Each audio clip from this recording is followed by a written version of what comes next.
साल की कोमल अपने माता पिता और अपने 2 भाई बहनों के साथ रहती थी। अपने भाई बहनों में कोमल सबसे बड़ी थी, इसलिए वह समय से पहले काफ़ी जिम्मेदार हो गई थी।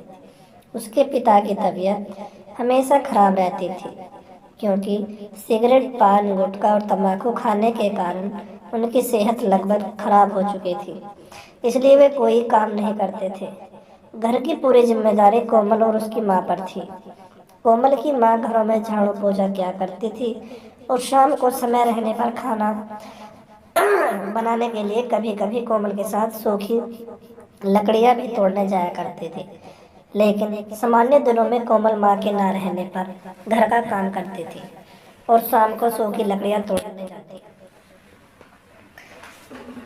चूंकि लड़कियां गांव से सटे एक जंगल वाले इलाके में मिलती थी, इसलिए कोमल शाम से पहले निकल जाती ताकि अंधेरा होने से पहले लौट सके। इसी बीच उसने महसूस किया कि उसके ही गांव के रहने वाले एक लड़का चंदन अपने दोस्तों के साथ वहां आया करता था। कोमल जानती थी कि वह उसका पीछा किया करता है और उसे देखा करता है, लेकिन कोमल इन बातों को अक्सर नजरअंदाज कर दिया करती थी। लेकिन एक रोज उस लड़के ने कोमल का हाथ पकड़ लिया और कहने लगा कि वो कोमल को बहुत पसंद करता है और वो उसे ऐसे जंगल से लकड़ियां तोड़ने नहीं दे सकता। वह उसे अपने साथ शहर ले जाना चाहता है ताकि कोमल अच्छी जिंदगी जी सके। पहले कोमल ने तो उस लड़के को झिटक दिया और वहां से दौड़ लगाकर चली गई। लेकिन उसी रात वो सोचने लगी कि किसी ने तो उसके बारे में सोचा, कितना अच्छा होगा अगर उसकी शादी उस लड़के से हो जाए और वह शहर जाकर अपने बाबा का इलाज भी करवा ले। अगले दिन कोमल ने उस लड़के को कहा, मैं भी तुमसे प्यार करती हूँ। अगर तुम सच में मुझे अपने शहर लेकर जाओगे तो मेरे पिता का इलाज भी करवा देना। बस इतनी सी बात जरूर कोमल, और इतना कहकर उस लड़के ने कोमल को गले से लगा लिया। कोमल भी बहुत खुश हो गई, लेकिन इतने में उस लड़के ने कहा, मगर अभी ये बात किसी को मत बताना, कुछ समय बीत जाने दो, उसके बाद मैं सबको बता दूंगा।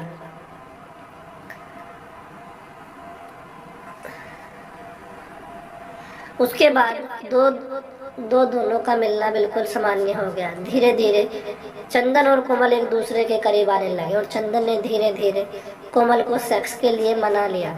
फिर वो हर रोज कोमल के साथ सेक्स करता। भले कोमल दर्द में होती, लेकिन वो उसे कहता, ऐसे वाले प्यार में दर्द होता है कोमल, और मैं तो तुमसे बहुत प्यार करता हूँ, इसलिए दर्द भी थोड़ा ज़्यादा होगा ना।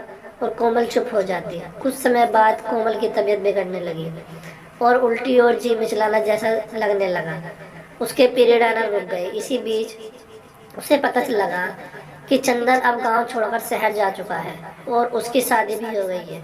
कोमल अंदर से टूट गई और उधर उसकी माँ को भी एहसास हो गया कि आजकल कोमल महामारी का कपड़ा भी नहीं मांग रही है और उसका शरीर, खासकर पेट, फूलता जा रहा है। तब उसकी माँ ने जोर देकर पूछा। तब कोमल ने रोते रोते सारी बात बताई। उसकी माँ बहुत डर गई कि अब ये बात फैल जाएगी तो काम नहीं देगा। वह इस डर से सरकारी अस्पताल नहीं जाना चाहती थी कि कहीं वे किसी अविवाहित 18 साल से कम लड़के का गर्भपात ना होने दे। तो उसने सोचा कि वह अवैध था।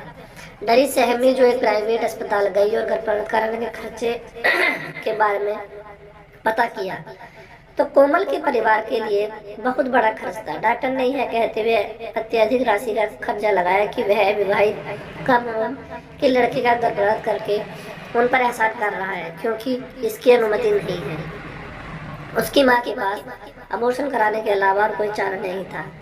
उन्होंने साहूकार से बहुत अधिक ब्याज दर पर लिया और कोमल का गर्भपात करा दिया। धन की कमी के कारण उसे कोई देखभाल नहीं दी गई। उसके बाद कोमल का शरीर बहुत कमजोर हो गया। कोमल और उसकी माँ ऋण के भुगतान के लिए अतिरिक्त परियों में काम कर रहे हैं, जो कभी न खत्म होने वाला लगता है। गर्भपात कराने के बाद उसकी तबीयत बहुत ज़्यादा खराब होने लगा और माँ कुछ न देखी न सोची और उसकी शादी जल्दी करवा दी। इससे लड़की का शरीर पर गंभीर प्रभाव पड़ा और कर्जा लेने की वजह से उसका परिवार का और भी स्थिति खराब हो गया। थैंक यू दोस्तों।